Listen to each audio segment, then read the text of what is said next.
Good day, I'm Stephen McHugh, and this is your JIS news for Monday, July 23. Jamaica and Namibia are to cooperate in sports development and political consultations. Prime Minister Andrew Holness has signed a memorandum of understanding with Dr. Hage Geingob, the President of the Republic of Namibia, to facilitate the collaboration. The signing comes on day 2 of the Prime Minister's state visit to the African country, the first from a Jamaican head of government to that nation.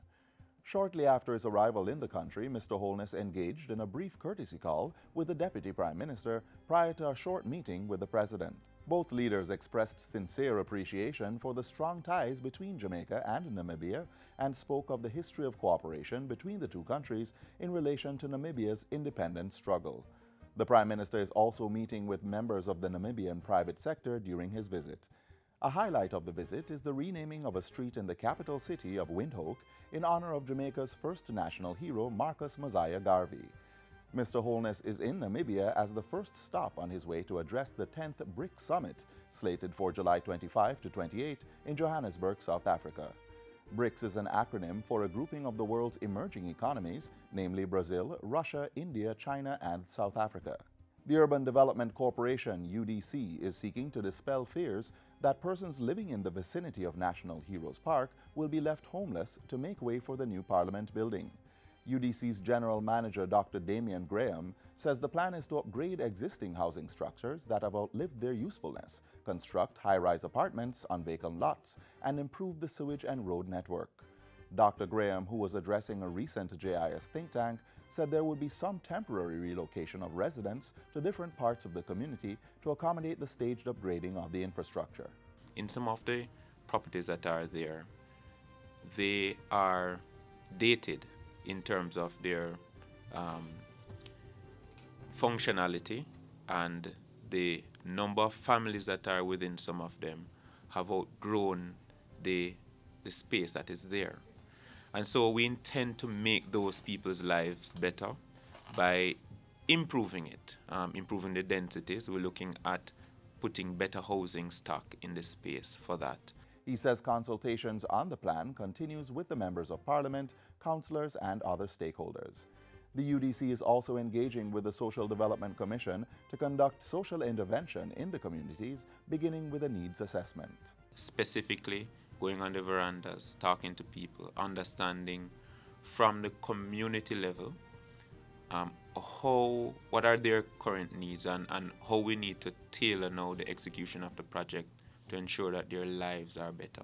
In the meantime, 37 teams of architects comprising over 200 persons have registered for the Houses of Parliament design competition. The competition was launched on May 17 and registration closed on June 14. The designers have since toured the National Heroes Park and Gordon House and took part in question and answer sessions. Senior Project Manager at the Urban Development Corporation, Leighton White, says this is to build the architects' awareness about the functionality of both spaces and to address their concerns. Architects now have from July 20 to September 17 to design and submit their entries for the new Parliament building. Following that submission cutoff period, we will be having our evaluation period. We have a technical committee that will evaluate the entries to make sure that they are in conformance with our documents, following which they will hand over the entries that have passed that test to the jury, who will now do the full evaluation. The winner of the competition will be announced in February 2019. The construction of a new Parliament building forms part of the National Heroes Park redevelopment and government campus project. The Ministry of Justice is providing procurement training for its staff to ensure that they have the capacity to execute plans for upgrading the sector while abiding by government rules. Permanent Secretary Carol Palmer says she has just given approval for 22 staff members to undergo a 6-day procurement training valued at just under $900,000. It will be administered by external facilitators who are experts in the field and follows recent staff training in the areas of enterprise risk management and organizational development. We are paying keen attention to the capacity development of our staff, and we are being very strategic and targeted in our approach so we get best value for money.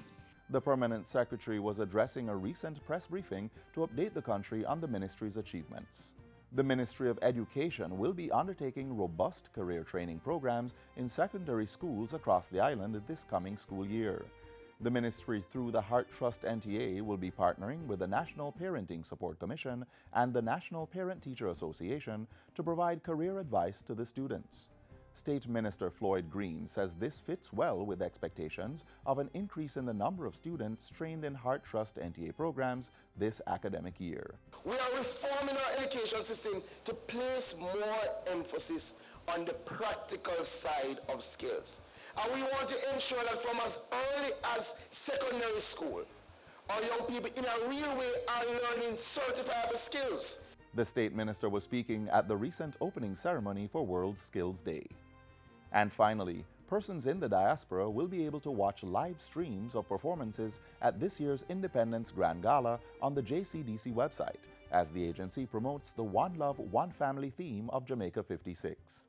In addition to the live stream, diaspora members are also invited to join in the celebrations on JCDC's social media platform. Leading up to the Grand Gala, the best of Jamaica's culture will be on show at the Independence Festival Village at the National Arena from August 1 to 5.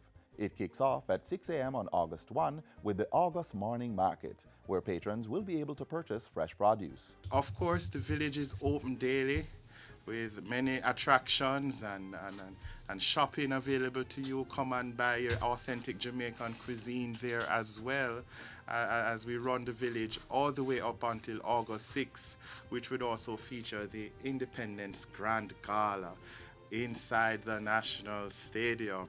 The Independence Festival Village will open to the public at 12 p.m. daily. And that's it for JIS News Today. I'm Stephen McHugh. Thanks for watching.